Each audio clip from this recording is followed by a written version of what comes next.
হাসপাতালের ভেতরে কোচিংয়ের প্র্যাকটিক্যাল ক্লাস নিচ্ছেন কয়েকজন চিকিৎসক। খোদ ঢাকা মেডিকেল কলেজ হাসপাতালের ভর্তি রোগীদের গিনিপিগ বানিয়ে চলে এই কার্যক্রম। একই পদ্ধতিতে ক্লাস হয় নিউরোসায়েন্স, পঙ্গু ও বিএসএমএমইউ সহ কয়েকটি হাসপাতালে। এমন কার্যক্রমকে বেআইনি বলছেন জ্যেষ্ঠ চিকিৎসকরা। এ বিষয়ে তদন্ত সাপেক্ষে ব্যবস্থা নেওয়ার আশ্বাস দিয়েছেন ঢাকা মেডিকেল কলেজ হাসপাতালের পরিচালক। ইসমাইল হোসেন জনির ক্যামেরায় আরও জানাচ্ছেন রাসেল আহমেদ।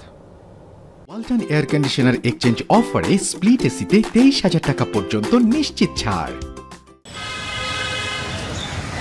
সরকারি হাসপাতালে রোগীর ভিড় লেগেই থাকে। সবচেয়ে বেশি হয় ঢাকা মেডিকেলে।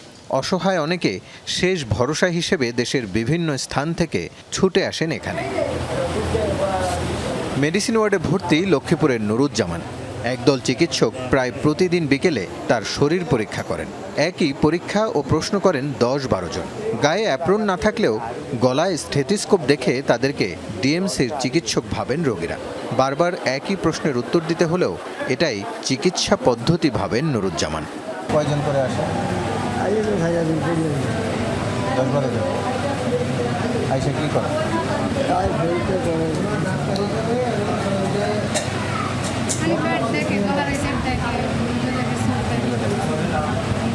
তবে এই ঘটনার পুনরাবৃত্তি দেখে সন্দেহ করেন কেউ কেউ। সারাদিনে মনে হয় 5, 7টা 10টা পার্টি।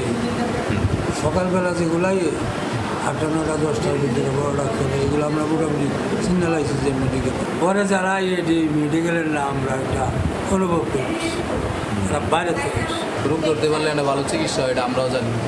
তো ওই যে সাময়িক যে হয়রানিটায় অনেক মানুষ মনে করেন মানে এই আস্থার জায়গাটার মাঝে আস্থার জায়গাটা হারায় লাগে।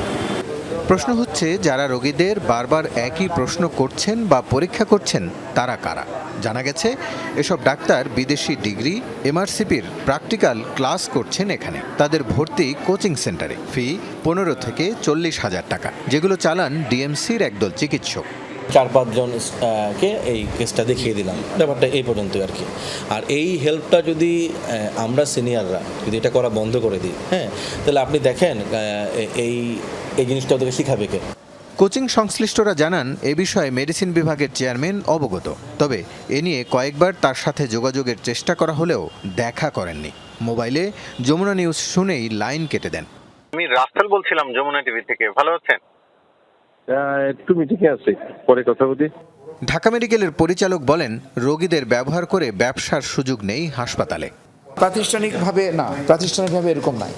প্রাতিষ্ঠানিকভাবে নাই। যদি কেউ করে, আপনি কি বলেন নামটা, কমার্শিয়াল পারপাসে যদি হয়, এটা হওয়া উচিত না। আমি কোনো কমার্শিয়াল কোনো অর্গানাইজেশনকে এই পারমিশন দিই না। কেবল ঢাকা মেডিকেল কলেজ হাসপাতালই নয়, শহরের অন্যান্য সরকারি মেডিকেল কলেজ হাসপাতালগুলো ঘিরেও গড়ে উঠেছে এরকমের মেডিকেলের উচ্চশিক্ষা কার্যক্রমের কোচিং সেন্টার, এবং তার বেশিরভাগই সরকারি হাসপাতালগুলোকে কেন্দ্রিক। যেমন এএফপির এই প্রতিষ্ঠানে যারা জড়িত রয়েছেন তারা এক একজন এক এক সরকারি হাসপাতালে রয়েছেন। আবার গেল 17/4/24 তারিখে ন্যাশনাল ইনস্টিটিউট অফ নিউরোসায়েন্স হাসপাতালেও তারা একই ধরনের ক্লাস নিয়েছেন। এছাড়াও সিন্যাপস, জেনেসিস, এসএস একাডেমি সহ বেশ কয়েকটি প্রতিষ্ঠান মেডিকেল উচ্চতর শিক্ষার কোচিং ব্যবসা করছে। একই পদ্ধতিতে কোর্সের প্র্যাকটিক্যাল ক্লাস হয় বিভিন্ন সরকারি হাসপাতালে। হাসপাতালে সাধারণত ক্লিনিক্যাল ক্লাসগুলো হয়। তখন ওইখানকার ইনস্ট্রাক্টর থাকে, হ্যাঁ, তখন মানে যারা সাধারণত অফলাইনে ক্লাস করে আর কি, মানে আরও সময় থাকে না। হ্যান্ডস অন ট্রেনিং তো দেখা যাচ্ছে পেশেন্টদেরকে দেখিয়ে তারপরে স্যার হ্যান্ডস অন ট্রেনিংয়ের মাধ্যমে আমাদেরকে বুঝিয়ে দেন। নিউরোসায়েন্সে আছে, এনআইসিপিডিতে আছে, এরকম বিভিন্ন জায়গায় আছে। জ্যেষ্ঠ চিকিৎসকরা বলছেন, উচ্চশিক্ষায় সহায়তার নামে সরকারি হাসপাতাল বা রোগী ব্যবহার করা বেআইনি।